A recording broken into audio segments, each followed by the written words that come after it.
Today, I'm going to share with you some of my favorite quotes about photography.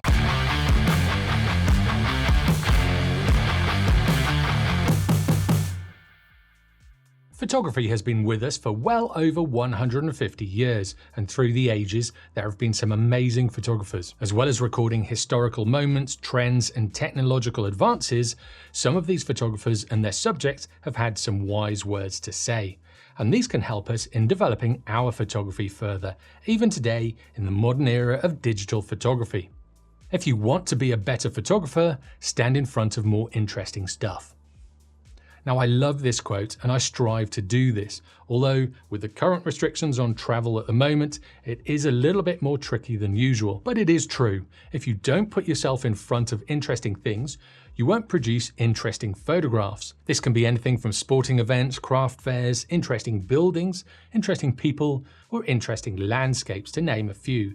But if you plan and then go and execute your planned shoot, you will come back with more interesting photos.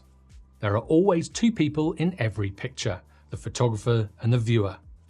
Ansel Adams is a famous landscape photographer who spent a lot of time in Yosemite, and this shows that he understood the essence of photography.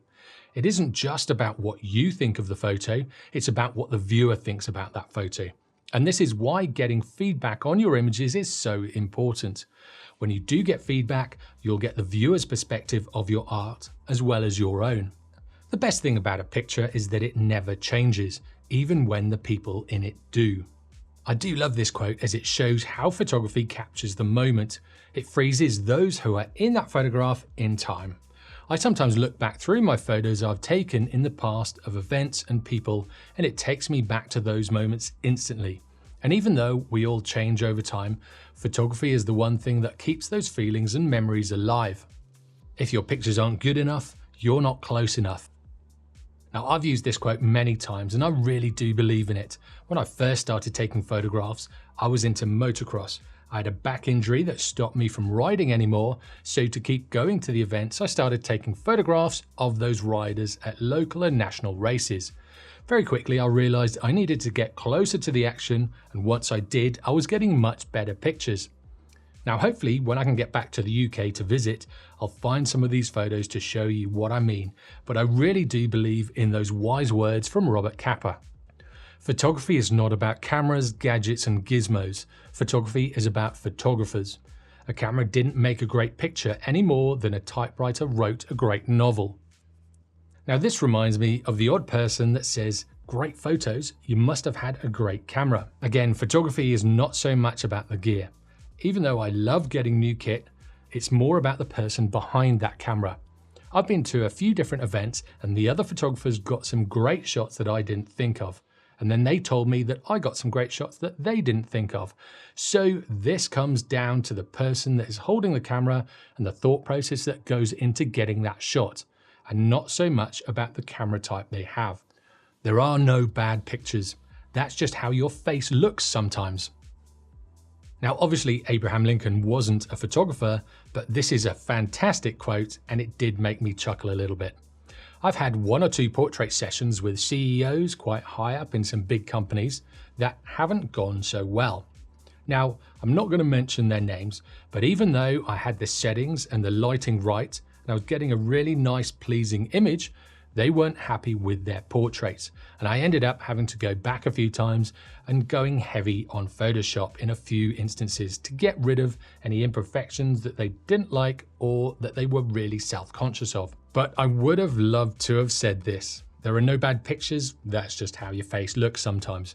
But that just wouldn't have been that professional, and I probably would have lost that contract and lost my job as a photographer. Now, if you have photographed people and have had to do some corporate headshots, you'll understand exactly what this quote means. Now, you're probably wondering why I'm quoting Abraham Lincoln, but he had sat through nearly 100 portrait sessions by the end of his presidency, and he was very familiar with the photography as a medium.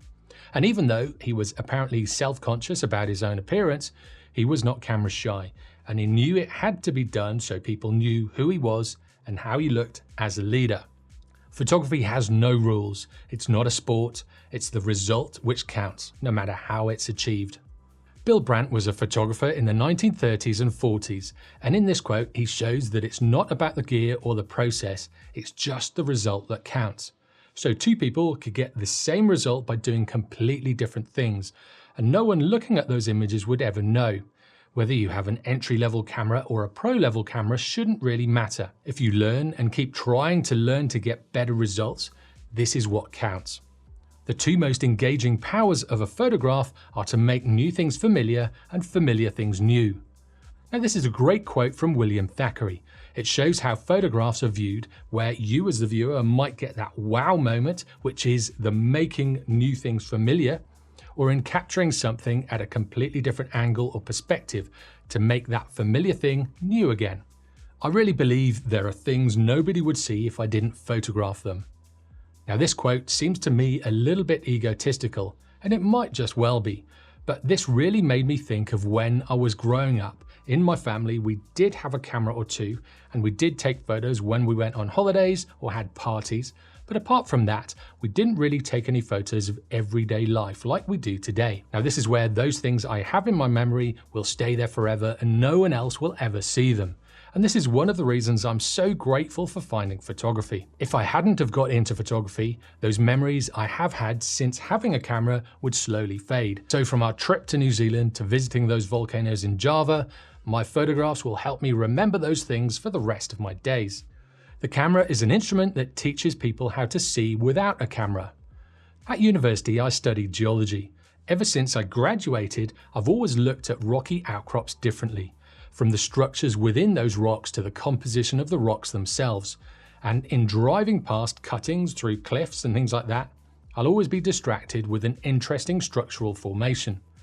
Now, you're probably wondering what this has to do with photography.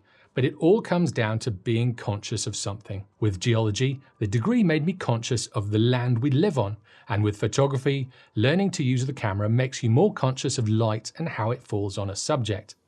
I often find myself looking at how light comes into a certain environment or falls on a person's face, and this is what Dorothea Lange was talking about. It's all about seeing without the camera, and the camera can really teach us this, and then you can't help but notice it. Skill in photography is acquired by practice and not by purchase. I'm always saying to just get out there and do it, and it really is a great little quote by Percy W Harris. Like I've already said, you could have a pro camera or an entry-level camera and you'd probably learn at about the same rate with each. However, the rate at which you learn is determined more by how much you practice with that camera, regardless of the price tag. Most things in life are moments of pleasure and a lifetime of embarrassment. Photography is a moment of embarrassment and a lifetime of pleasure. Now, Tony Benn was a British politician, and as we all know, to be successful, politicians need to be comfortable with being photographed. In this quote, it probably comes down to the things he regrets being a lifetime of embarrassment. But the bit I got from it was that photography is a moment of embarrassment and a lifetime of pleasure. Sometimes taking a photograph of a person or a place might cause you some embarrassment, or it might make you feel uncomfortable to get there and to get the shot. But then once you have it, the embarrassment will be gone and you'll always have that photograph. And this relates not only to the person in front of the camera, but behind the camera as well. Sometimes it can feel awkward or embarrassing to get a photo or to be photographed. But if you fight through this, you'll always have that photograph in your collection. Now, have you got any other photography quotes you love or you hate? Let me know in the comments below, and also let me know how some of these quotes make you feel. Some of them can provoke certain emotions, so it'll be great to hear your thoughts. Now, if you like this video and want to see more, click here next. And if you'd like to binge watch my photography tutorials, click down here. And if you haven't already, be sure to subscribe for weekly tutorials in photography.